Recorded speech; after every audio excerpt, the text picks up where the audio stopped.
Saudara dan sahabat terkasih, jumpa lagi dengan saya di Remah-Remah Iman. Memaafkan sungguh membebaskan.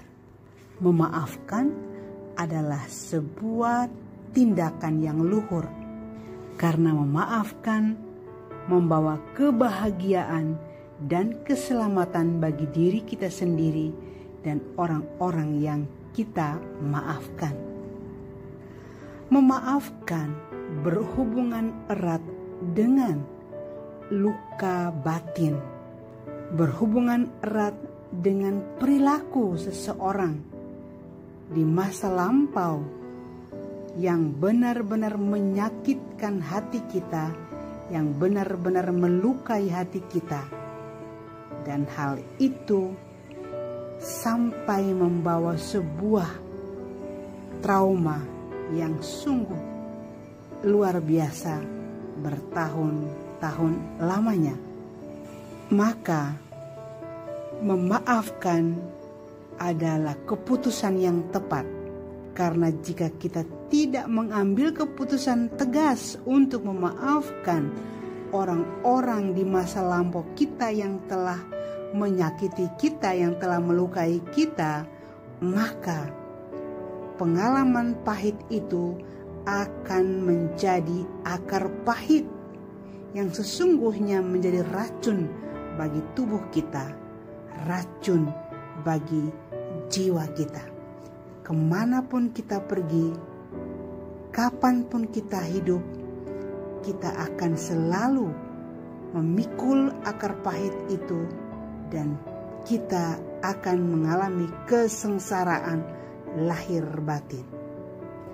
Memaafkan, mengampuni akan membebaskan kita, sehingga kita menghadap Allah di dalam doa dan puji-pujian. Kita menghadap Allah sebagai anak-anak Allah yang bebas, yang merdeka jiwanya, yang dengan penuh tulus hati dan dengan penuh keutuhan hati memuji dan memuliakan Allah.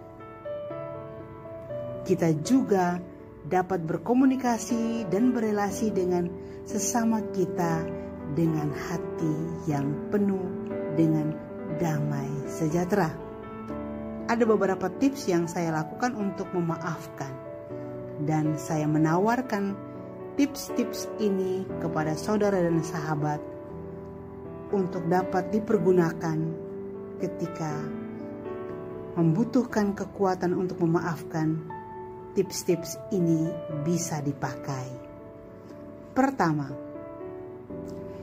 tidak perlu bertanya.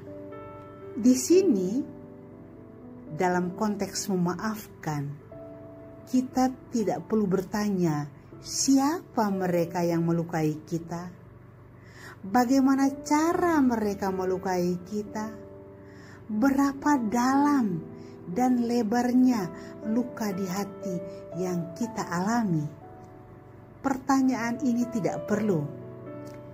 Yang perlu kita pertanyakan adalah apa yang kita lakukan dengan luka-luka dan trauma itu di dalam hati kita.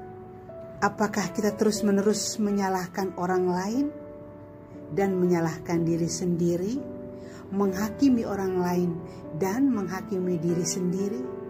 Apabila kita terus mengingat orang-orang yang melukai kita dan mengingat semua hal yang telah melukai kita itu, maka kita akan terus-menerus mencolek luka-luka itu, sehingga luka-luka itu terus menganga dan tidak pernah sembuh.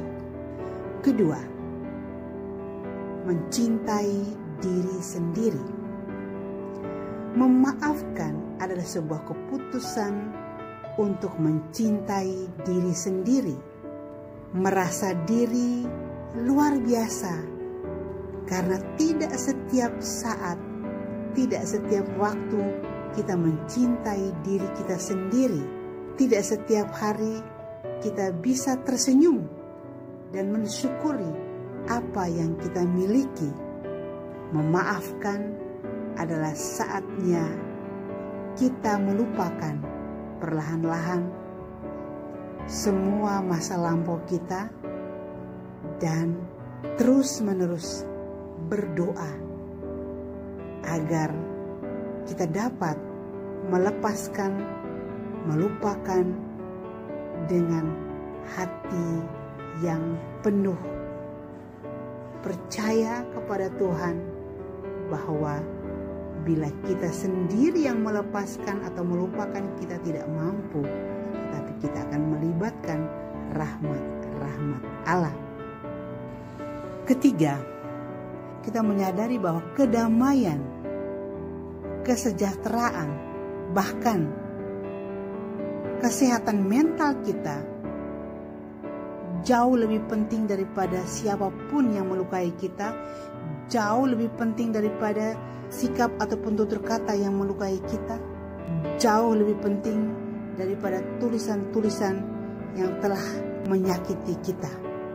Dengan memberikan maaf dan pengampunan, maka kita segera menjemput kedamaian, kesejahteraan, sukacita, dan kesehatan jiwa raga kita untuk menyongsong hari-hari baru kita dengan hati yang bebas dan merdeka. Keempat, melukai orang lain. Hati yang terluka akan cenderung melukai orang lain. Orang lain yang tidak bersalah kepada kita akan mendapat imbasnya. Karena hati kita diwarnai oleh rasa sakit, rasa terluka, trauma, maka hal ini akan mengganggu kita di dalam komunikasi dan relasi kita dengan sesama kita, yang tanpa kita sadari kita akan melukai mereka. Dan kemudian mereka yang terluka oleh kita, muncul hal yang sama lagi dalam kehidupannya, yakni mereka pun cenderung untuk melukai orang lain. Sehingga dengan memaafkan, mengampuni, kita juga memutuskan mata rantai dalam hal saling melukai dan saling menyakiti. Yang kelima, visualisasi.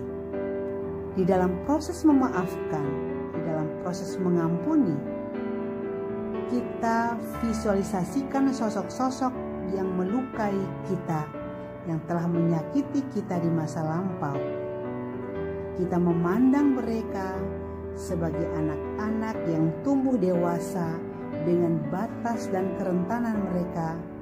Lalu kita berkata, "Aku memaafkanmu, aku membebaskanmu, dan aku ingin membiarkan diriku untuk disembuhkan dari rasa sakit, dari rasa trauma di masa lampau.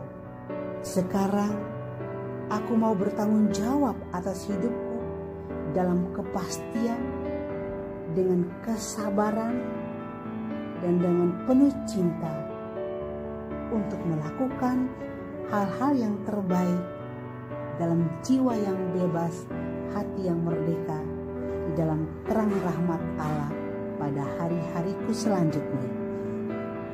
Saudara dan sahabatku, di dalam proses ini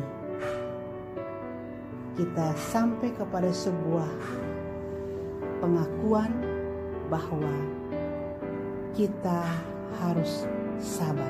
Sebagaimana tanaman tidak tumbuh dalam semalam, begitupun luka tidak sembuh dalam hitungan detik. Sehingga kita butuh waktu untuk mendesain ulang perasaan-perasaan kita. Kita butuh waktu untuk mengerjakannya, untuk memprosesnya, dan hasilnya pasti akan datang. Harapan kita semoga di hari-hari selanjutnya kita terus menyirami proses kita ini dengan kesabaran, dengan penuh kasih sayang. Dan lihatlah, hidup kita akan hadir seperti kembang yang akan mekar kembali. Jangan pernah menyerah. Proses ini harus terjadi. Mari saudara dan sahabat, mari memaafkan, mari mengampuni. Karena dengan memaafkan dan mengampuni, hidup kita akan dipenuhi dengan jiwa yang bebas, jiwa yang merdeka. Dan dengan demikian kita akan menghadap Allah di dalam doa dan pujian dengan hati yang utuh, yang tidak lagi setengah-setengah. Dan kita berkomunikasi dan relasi dengan sesama kita juga dengan hati yang penuh cinta, yang utuh, tidak setengah-setengah. Kita mohon rahmat Allah untuk memampukan kita. Semoga permenungan ini menjadi inspirasi bagi saudara dan sahabat.